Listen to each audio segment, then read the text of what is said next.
But one of the aspects that I felt I saw in the film, one of course that this stereotyping belongs to every category. For example, you referred to the people living in this quaint place, Arab, who are also stereotyped in a certain way and turned out to be very different. Another aspect I noticed, perhaps it was an oversight, but just a point, maybe it needs some elaboration, that in the various Muslim communities that you brought into the film, I didn't find any reference to or dealing with the problem of the Indian Muslim community in the United States. And there was, of course, a reference to the Dawoodi Bohra community, but that's only one sect of the Muslim community. But the Indian Muslim community, what they're experiencing here, I didn't see any reference. So I don't know whether, I mean, you're dealing with many issues, but whether some of the issues they are facing are different because they happen to come from India, or is it that in society that kind of differentiation is not made? So that's really one question that you may look at some time. And so those were some of the thoughts, and a lot of people, as you know, even in the film, described the US as among the places where, despite various problems, one has maximum opportunity. And perhaps some of the concerns are because people expect something more in the United States. So it is really from that perspective that I looked at the film and some of the problems you highlighted there. Thank you. Well, I too want to thank Akbar and the team for having this wonderful event this evening and letting us share and seeing this film, which was really quite a moving experience. We saw a range of people. We saw people who have expressed their faith in different ways, both the Muslim community and other communities. And it's a journey to understand more about the Muslim community and communities in America. But to me, it was also a very interesting look at how the American identity itself is affected by the Muslim community and the events that have taken place over the last several years. I know that in conversation with Akbar, he was hoping that could be a purpose of this film, was to not only talk about Muslims in America, but also to talk about how America has been affected by the American community. And in some ways, we have this change in American identity that has taken place over these last years. De Tocqueville studied America some 100 plus years ago, and we have this new study that is looking at a new America that has changed because of the events of 9/11 and the greater awareness, for one reason or another, of the Muslim community in our American society. And this book talks, this film and then the book, and I mentioned the book because we're looking forward to publishing the book at the Brookings Press, shows us how our own United States has been affected by the Muslim community in many different ways, many positive ways. The great hope of the end of this film is striking, where we had representatives from a variety of different religions who were speaking about the hope of a melding and a reuniting of the American society, and whether that was from our civic community and members of Congress or the religious community. Great hope expressed. And seeing our President Thomas Jefferson being one of the heroes of the film, with his desire for an openness, a liberty for all, an equality for all, and that is indeed what the kind of spirit that this film, and as I mentioned again, the book that will evolve out of this film express. I congratulate you on this, and I look forward to working with you as we move from the film, which we hope more and more people have a chance to see, and then into its publication in the form of a book. Thank you very much. Thank you, Bob. I'll comment on the comments of our distinguished panel, and then open the floor to a Q&A, and then get the team involved in a discussion. Ambassador Kumar, you are absolutely right. We have not specifically said these are Indian Muslims in the film, because in America, by and large, we saw that Muslims are categorized by and large in three broad streams. People see them as African American, or as people from the Middle East, or South Asia. And Americans have enough of a problem in distinguishing three categories without then going into details. Because from our part of the world, if a Pakistani comes to America, he's going to say, if you say, who are you? He'll say, I'm a Punjabi, or I'm a Pathan, or I'm a Sindhi. He's not going to even say Pakistani. You may say Bengali or Maharashtra and so on. So it's complicated enough for the Americans, because what they've done is they've lumped us all into one category, and that is Muslim.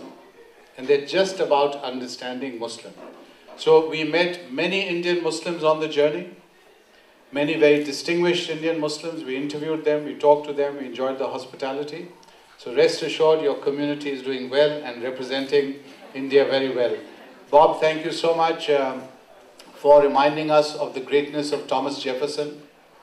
My team keeps telling me I shouldn't show my preferences for one of the founding fathers so much as against the others, but we cannot but be moved. Think of this statue, 1786. Think of the time period. Think of what's happening in the rest of the world. And think of a statue which says religious liberty, God, Jehovah, Allah, Brahma. In one sweep, he's taking in not just the Abrahamic faiths, not just Judaism, not just Islam along with Christianity, but he's reaching out to Hindus even, which for Americans is really beyond the ken, because there are very few Hindus here at that time. And yet he's reaching out. That is America. That is a vision of America. And that moves us on. Bob, of course, has raised the issue of the great Frenchman, Alexis de Tocqueville, who wrote that great book in the 19th century. And he's hoping that we will come up with a book somewhat in the same footsteps, certainly not of the same standard. When I'm asked about this, I'm very modest about it, but then I do think, if a Frenchman can do it, why not a Pakistani? Ambassador Kumar, we still have a lot of confidence. So now let's open it to the floor. I'd certainly like some of the guests to ask any questions that they may have, and I'd like the team and the distinguished panel to be involved in the question-answer session. Any questions from here? Christina, please introduce yourself.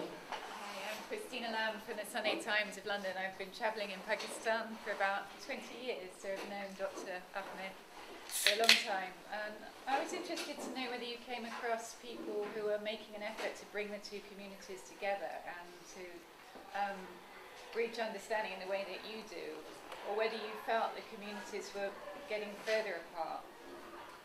This is a complex question. The question is, are the communities coming together? Are there enough people bringing them together? Or are the communities moving apart?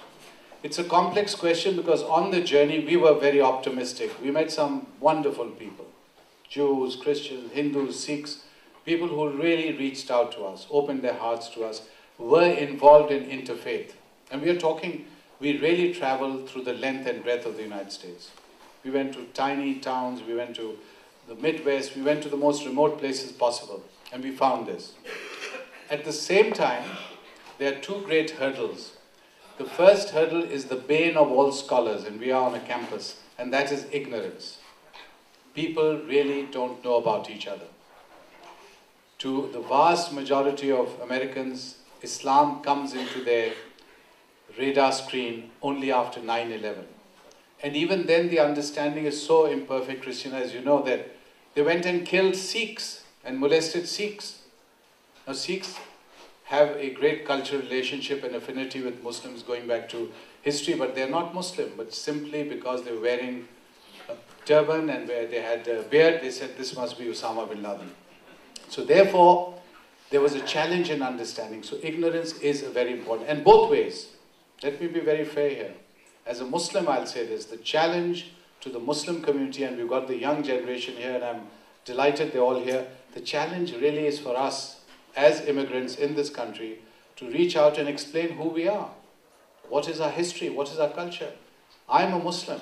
I'm very proud of being a Muslim. I have no embarrassment, no shame about it. The ambassador has pointed out the very rich contribution that Muslims have made to South Asia, for instance. The history of South Asia is some of the greatest poets and philosophers and rulers and statesmen and Sufi poets, they're all Muslim. Some of the greatest religious figures are Muslim. But are we able to communicate this? Because a lot of Americans have many questions. So it's a two-way process. And I would say, Christina, we are at the crossroads. Really, if there are enough people, and I hope you all join us on this mission, if there are enough people reaching out, explaining, building bridges, it can turn. If there are not enough people, it may not turn. Because there are enough people who are ignorant about each other. There are enough people who are not very pleased about interfaith dialogue. We had some bad experiences. You can read the book. Bob's going to hold the amount of publicity that we can talk around the book. But there are some situations where we found it really very, very difficult, almost threatening, physically, because there are people who don't believe in dialogue. There are people who told us, they said, we don't want to talk to people who are not Muslim, or who are not Jews, or who are Jews or Christians. There is that. Similarly, in the other religions, there are people who say, we don't want to talk to Muslims. Muslims are all terrorists. Basically, every Muslim is a terrorist. They would want me as a Muslim. They would want to define my Islam. They would say, you've got it wrong if you're talking of compassion. And I tell them, Christian, that God for me, and these all young Muslims here, it's the month of fasting. God for me is defined by his names. And his two greatest names are Rahman and Rahim. What do Rahman and Rahim mean?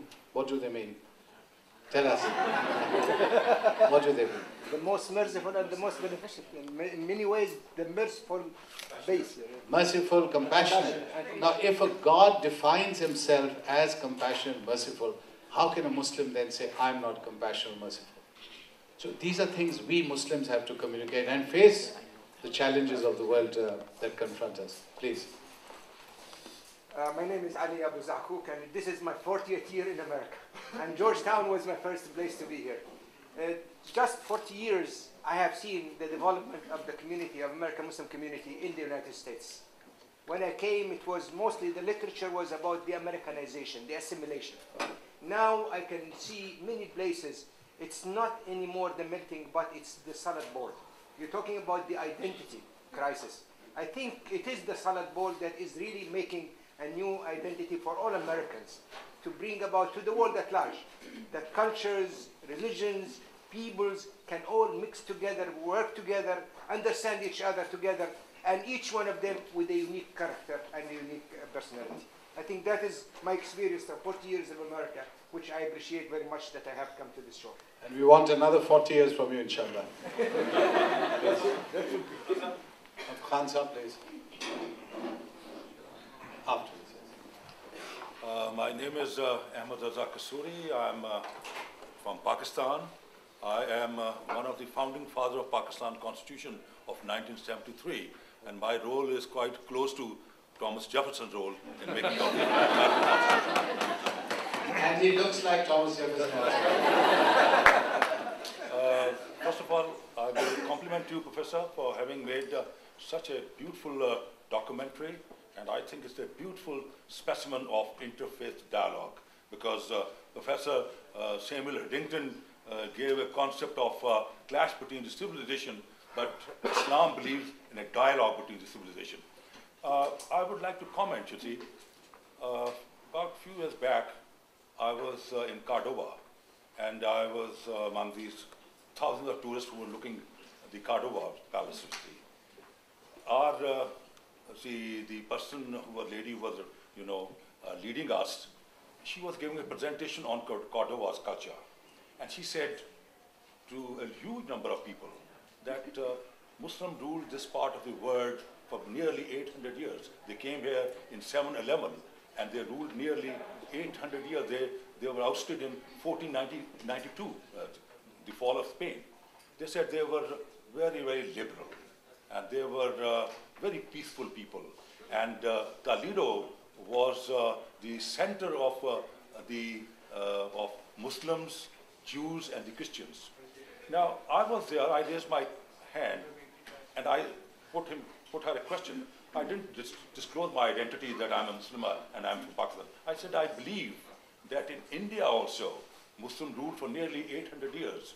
They came to India in 712, and they ruled up to 1857 for 1,000 years.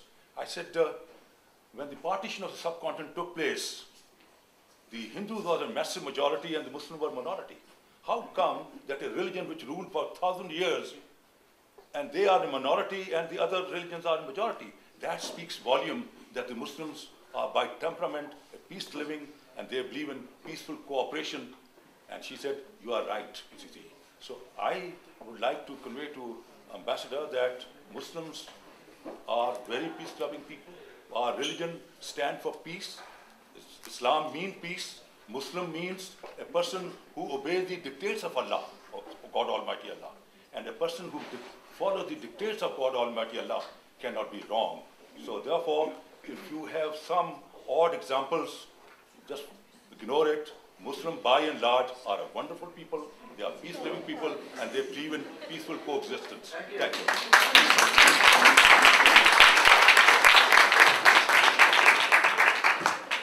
During your time going through your journey throughout the United States. And could you introduce yourself, please? Oh, my name is Omar Nuruddin. Omar?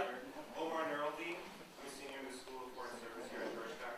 And I wanted to ask if you could see a kind of the emergence of like a distinct American Muslim identity that is kind of distinctly American but at the same time Muslim. Because, you know, we have Egyptian American identity, or you say Arab American, but this idea of being a Muslim American.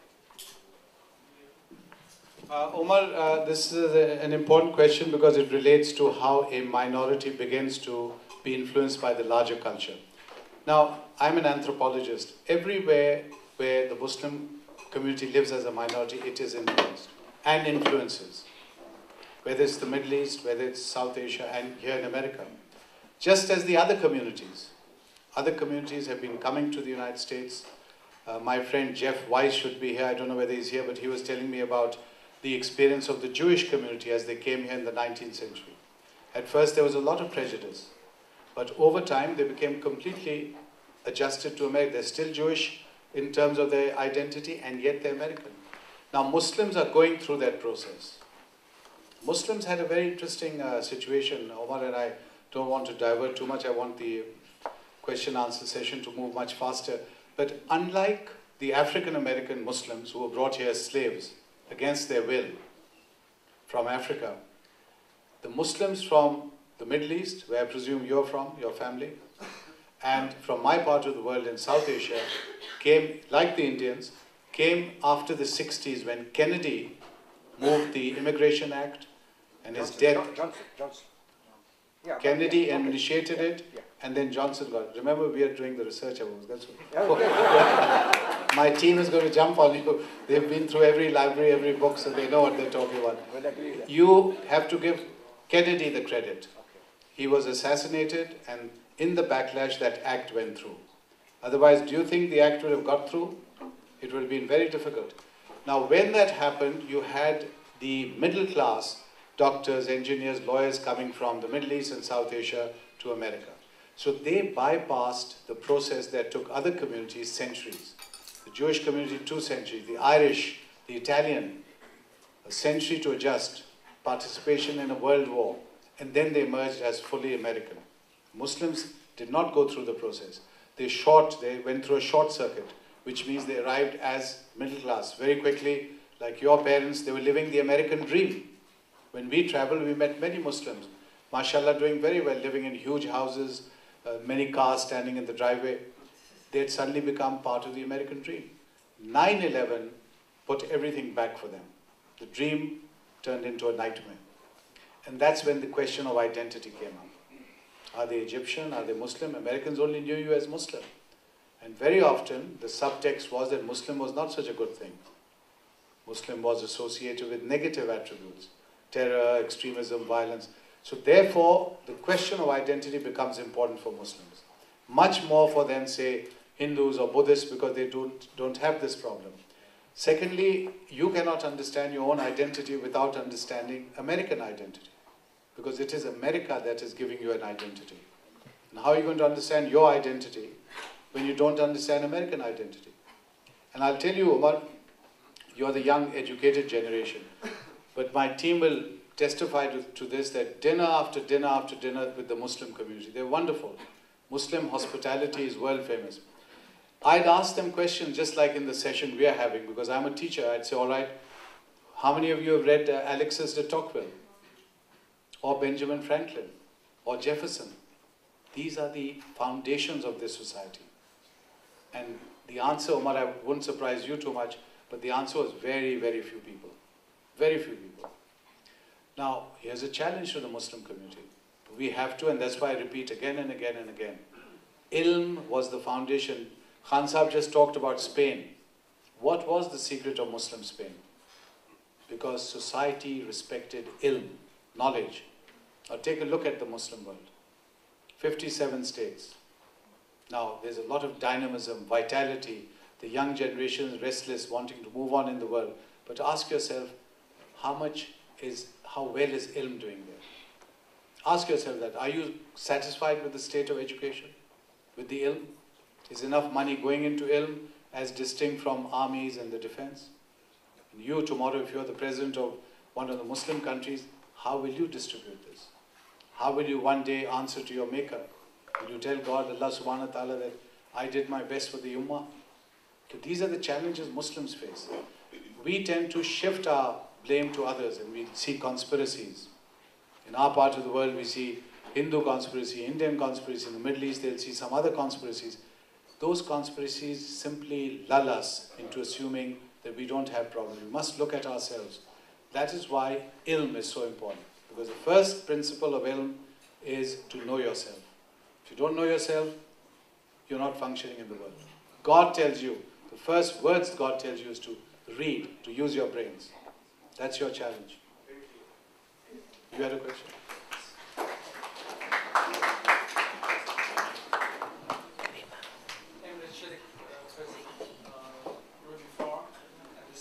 Oh, mashallah, you're from the Rumi Forum. Well, Rumi Forum, we can't speak in front of the Rumi Forum. This is my 4th week in America, so I'll be learning. There may be another 40 or so years to come. Just reflecting on this journey, what was the most interesting and or amazing thing that you learned personally during this process? And you just said about knowing oneself. What did you learn about yourself as a result or during this process as well? Thank you. Very good question, and an appropriate question from the president of the Rumi Forum. And welcome to Washington. He's just arrived in Washington. I knew your predecessor very well. In fact, they gave me the Rumi Award last year. I can't get it from you, so I'm just telling you about it. What I learned was, and I would like my team also to comment on this, each one of them to comment on this question. What I learned was that my faith in humanity was reaffirmed. I met some incredible people. I met the most wonderful Jews and Christians and Hindus and Sikhs. And that was what I learned, that the whole of humanity was here. Like the Quran tells us that, look at the world, you look at the universe, look at the globe. We made you into different tribes and nations, different languages, different cultures. That's what I learned. So it was a very reaffirming journey for me. And I felt completely at home. I hadn't been to some of these places. We were going as anonymous visitors, dependent on the hospitality of local people. And yet the kind of reception we had as if we were VIPs. And everywhere people opened their doors to us. So this is what we learned. And I also learned that there are challenges. That we have to be people, I believe, all of us in this room, people of goodwill, of good faith. There are challenges. We need to constantly remind ourselves that it's going to be difficult. It is a challenge. It won't be easy. You can't just sit back and assume everyone thinks like us. They don't. As I said earlier, there is the hurdle of ignorance, the hurdle of hatred. These are challenges. You know what does Rumi say? What does the Maulana say? He says, remove this from your heart. The first thing is to remove this from your heart. And unless you have love in your heart, you can't love someone else. And in our part of the world, in South Asia, we also have some wonderful Sufi figures like you have Maulana there. we have Ajmer Sharif, we have Data Ganj Bakhsh in Ajmer, one of the greatest saints of the Muslim world. We have Bulle Shah in Pakistan. Pakistan, we have many. We have in Lahore, Data Ganj Bakhsh. These are huge Sufi figures like Maulana Rumi and in love with Rumi. So we carry on that tradition of mysticism and Sufism. Now, was there a question from that end? Yeah, we would Sorry, like to, yes, yes. Dr. Akbar, we would like to hear from Oh your yes, colleagues yes. We'll also. let Mrs. Ambassador Kumar speak, and then we'll get the team to give comments. I'm Meena Singh. I teach at the University of Delhi, currently teaching at American University. I just want to bring this discussion to, I appreciate the inspiration for the film, and I really think it's an important question of assimilation or multiculturalism. I would like your thoughts on trying to place it within the current scenario at university campuses in America. For instance, today you know that in terms of politicization, even student groups, there are distinct groups that come, you know, with the community, with different faiths and so on. There'll be a Methodist group, even at American U, there'll be a Hillel group and so on. To what extent are these, which are activities which are funded, including other events that are funded by particular groups, to what extent is this helping the project that you are hoping for? To what extent is it actually crystallizing identities along certain lines? That's a very interesting question and challenge to us. On all campuses, because campuses reflect society, we have a different range of opinion. If there are Muslim groups, they have the whole range of Muslim opinion in that Muslim group. In my time when I was a student, I was also the president of the Pakistan Society. So you face all the challenges that any society faces. But what I found was that this project succeeded for me as the professor because of my students. These students are actually all my students. Jonathan works with me. He's like a son now, like a student who's also on campus, also helping in the office. The other two, Frankie and Haley, were my honor students. So these were actually like my family, and they traveled with me throughout the Muslim world, all three of them, and then they traveled with me throughout the United States of America. So we found that on this journey, because of they were young, they're students would interact with them, people would respond differently to them, and all of a sudden the dynamic changed. It wasn't just an academic project, it was a bit more. And that's where students become so important. And ultimately, it's their future. And I tell them this. I say that, look, you guys, if I can help you reappreciate, rediscover Thomas Jefferson, that's all I need from you. Because this country is great because of the founding fathers, because of the idea and the vision they had. And if this generation loses that vision, America's in trouble. And because America is the superpower, we're all in trouble. That's why it's so critical for us to constantly reaffirm that, particularly with the young generation. I will now turn to the young generation. Well, I think I'll go back to the question about how we learned about ourselves and how we developed personally. When I went to the Muslim world, I had a lot of ideas about Islam. I had a lot of stereotypes that I carried subconsciously. I didn't even realize that I had them until I went over there and confronted them head on. And it was something that took a while. You know, we went to 8 different countries, and I was there for the whole trip, and it was 2 months long. And in each place, I learned something new and broke a new stereotype. And it was really seeing that, you know, the whole terrorism thing, obviously, I knew was a stereotype, but simple things about the way they live, about their family life, things like that, was totally broken down. And I saw so many opportunities for them to reach out to Americans as well. I thought that actually they would be quite upset with Americans themselves, they would be quite hostile. And I found that they were very knowledgeable about Americans, that they really wanted to reach out to us, to understand us. And actually, when we went throughout the United States, I had the same sort of stereotypes about Americans, that they don't like Muslims, that they don't understand them, that we're some sort of small group that's trying to reach out. But really, we met so many people across the United States who said either I have no idea about Muslims and I want to understand them, or that they were actively doing interfaith work and reading about it and educating themselves. And I was really encouraged by that. And as Dr. Ahmed said also about us rediscovering our own ideals, these ideals to reach out to other cultures, to understand them, to welcome them, to be tolerant, is within America.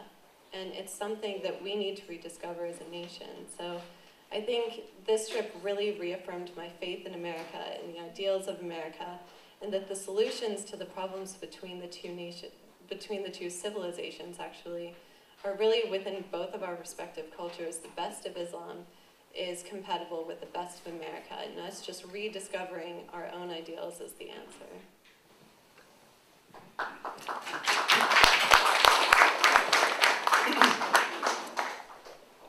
Let's see. I'm going to talk about our first journey, which was Journey into Islam, and which was also published by Brookings Press, 2007. We asked Muslims from each country, what is the greatest threat to the Muslim world?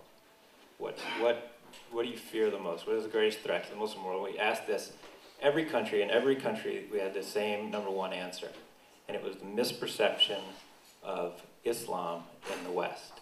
And in the United States, they thought it was being distorted on purpose, and they saw this as a real threat. And this is one of the reasons that we did this project. And as we were traveling, we asked people about their lives here and how they're living, and so many people said, this is the best place to be a Muslim. And that made me proud as an American, and it surprised me in a lot of ways, because you hear all the horror stories, and there are some, and we highlighted some of those in the film, but that people said that this is the greatest place to be a Muslim was, I think, something that's really important that I think people need to know across the world, because a lot of people were asking questions like, are there mosques in America when we were traveling? So people need to know this, that despite the problems, despite everything that people hear, there are great, it's a great thriving community, and people really enjoy the freedom of religion here. So. Yes. Well, just an answer to the question about what was the most surprising thing or amazing thing. I also returned to the previous trip. When I was traveling on that trip, I had never traveled really in the Muslim world, and I didn't know what to expect. And we put our trust and faith in Dr. Ahmed, and we had an incredible journey. Tell them about your grandmom. What she thought. Yeah, my parents were not that thrilled about me going through the Muslim world. I didn't even tell my grandmother that I was going. Actually, I just went, and then I called her when I got back, and she was like, "Well, you were where?" And but when I was traveling, first I was talking to my mother, and she said, "Where are you going?" And I said, "Well, I'm going to Jordan, and I'm going to India, and I'm going to Pakistan." And she said, "Pakistan? You're going to Pakistan? Don't go to Pakistan." And I said, "No, don't worry. I'm traveling with Dr. Ahmed, who's from Pakistan." And then she said, "Oh, all right." And so I said, "Don't worry, Dr. Ahmed's going to take care of us," and he did, and we were fine. To do this trip, I was talking to her again, and she said, "Oh, where are you going in America?" And I said, "Oh, well, we're going to the Northeast in New York City. We're going to the West Coast. We're going to California. We're going to Texas." And she said, "Texas? You're going to Texas? Don't go to Texas."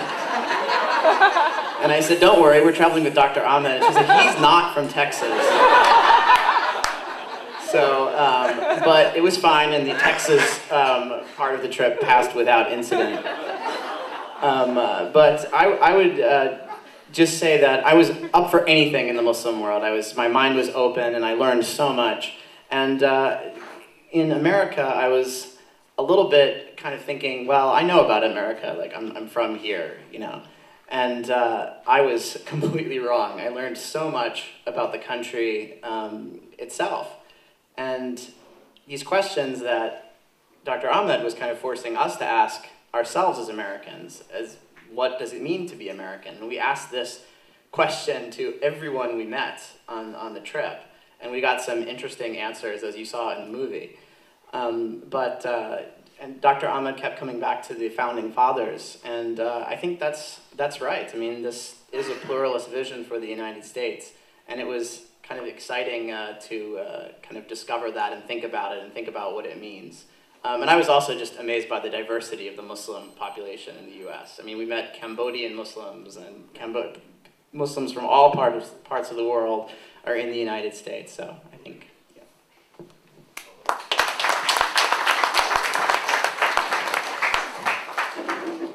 Yes.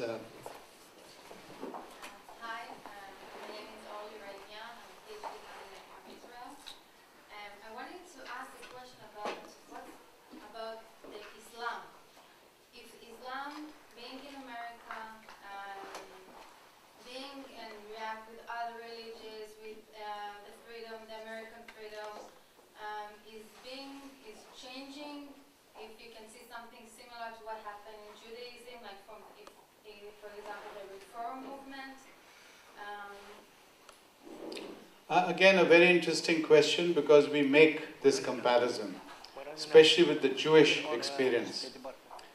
Now, let me tell you that the people we met on this journey were very inspiring, who came from the Jewish community. They were very sympathetic to us. One example really amazes me, and I would want the State Department, and I know some State Department officials came this evening, for them to use this in the Muslim world. This is an example of Bernie Stone, the Deputy Mayor of Chicago. Now, Khan Sahab sune zara aap bhi. He's the Mayor of Chicago, very influential, very senior Jewish figure. And he named one of the streets in Chicago, Muhammad Ali Jinnah Way. Now, he's giving a name to Quaid-e-Azam. He named one street Mahatma Gandhi Marg. So he's giving one to Mahatma Gandhi and one to Bangladesh. So here is a Jewish leader reaching out to the communities. Now he came down, he was ill that morning, but he came down to be interviewed by us on camera. And he said on camera, he said, you know, I have helped create 5 mosques and the Muslim community loves me. And I said, Bernie, because of this road that you've given, Muhammad Ali Jinnah Road, because in Pakistan he's so highly respected, every Pakistani will vote for you. And he said, do you know, I am more popular with the Muslims than with the Jews. He said this, he wasn't joking, he really meant this. And I said, you have, Bernie, lived up to what the great Jewish saying tells us to do, which is tikkun olam, to heal a fractured world. And he was really moved by that. So we met many people on this journey who were, in a sense, reaching out to living in America. The Muslim community is also doing that. The Muslim community has been doing that for 2 or 3 centuries, even before the Jewish community. Because in the 19th century, we, in India, faced a major crisis. That was the first world crisis that we faced. That was the coming of Western colonization. And Muslims reacted in 2 ways, 3 ways really. And all of them come from India. There's Deoband, there was an Orthodox response. There's Aligarh, which was a modernist response. And there's Ajmer, the Sufi response, mystic response. That response and interplay has been in motion for now 2 centuries. So when we think and you think from Israel that it's all 9/11 or last 50 years, this has been going on for 2 or 3 centuries. And this tension will remain because this is human society, it's in your community. Perhaps you're not as violent amongst yourselves as we are. We tend to be more violent because perhaps we are more passionate or we are more in number. But the same tensions exist in terms of how do you want to organize societies in terms of an idea. Do you want to believe in the text, literally? Many Christians believe that. Or do you want to be modern and more flexible? Or then do you want to be mystic and really reach out through different ways like the Rumi people would do? Rumi says, I go to the synagogue, I go to the church, I go to the mosque, I see the same altar, I see the same spirit. That's Rumi. But if he said it in Pakistan or Saudi Arabia, he'd be chased out. He wouldn't be allowed to say that because... Only chased out? Now you know why he's sitting here. Thank you so much. Thank you. Thank you. We shall continue afterwards. Thank you so much. Thank you everyone. Good night and thank you. Wonderful.